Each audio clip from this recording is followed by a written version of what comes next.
उत्तर प्रदेश के एक छोटे से गांव चंद्रपुर में हर साल होली बड़े धूमधाम से मनाई जाती है।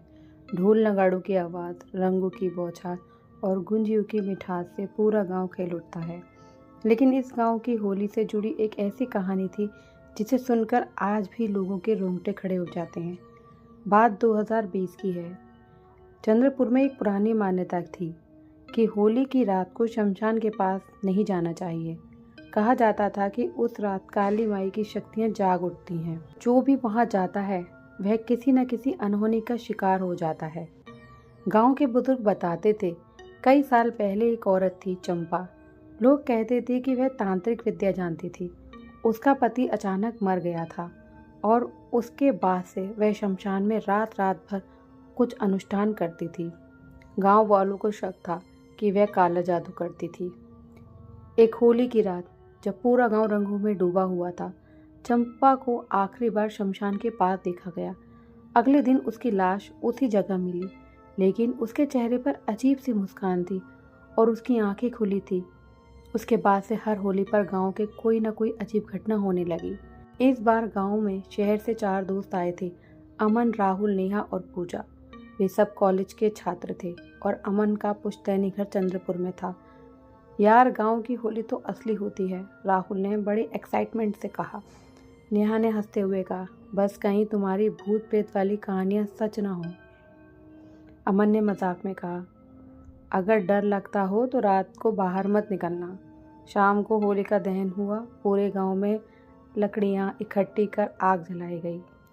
लोग आग के चारों ओर घूमकर बुरी शक्तियों से रक्षा की प्रार्थना कर रहे थे।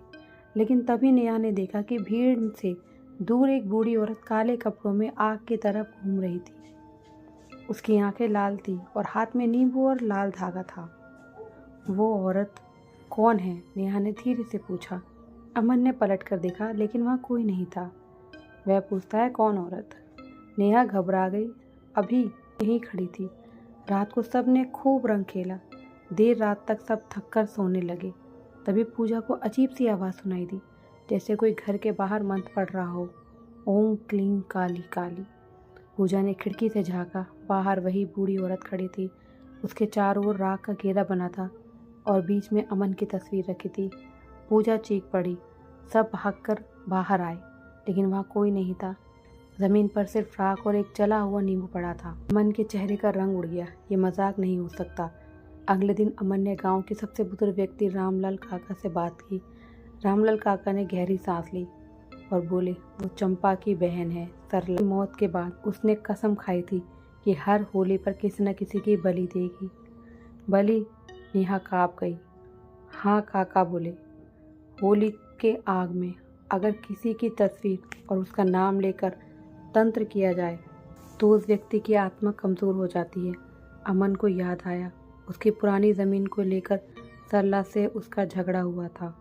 चारों दोस्तों ने फैसला किया कि वे सच जानने के लिए शमशान जाएंगे। रात 12 बजे थे। चारों चुपके से वहां पहुंचे। हवा में अजीब सी सर्दी थी। अचानक उन्हें मंत्रोच्चारण की आवाज़ सुनाई दी। सरला एक पेड़ के नीचे बैठी थी। उसके सामने काली मूर्ति, लाल कपड़ा और अमन की तस्वीर थी। रुक जाओ, अमन चिल्लाया। सरला ने आंखें खोली। अब बहुत देर हो चुकी है। अचानक तेज हवा चली। पेड़ हिलने लगे। आग की लपटें उठी और ऐसा लगा जैसे चंपा की परछाई हवा में तैर रही हो। नेहा रोने लगी, बोली, चलो यहाँ से। लेकिन अमन ने हिम्मत की। उसने पास पड़ी गंगाजल की बोतल उठाई और मंत्र पढ़ते हुए उस घेरे पर डाल दी। अचानक जोरदार धमाका हुआ। सरला चीख पड़ी। वह बोली, नहीं, मेरी शक्तियाँ। आग बुझ गई। परछाई गायब हो गई। सरला बेहोश होकर गिर पड़ी। सुबह गांव वाले शमशान पहुंचे। सरला वहां मृत पड़ी थी। उसके चेहरे पर वही अजीब सी मुस्कान थी जो सालों पहले चंपा के चेहरे पर थी। गांव के पंडित ने कहा, जादू करने वाली आखिर खुद उसी में फंस जाती है।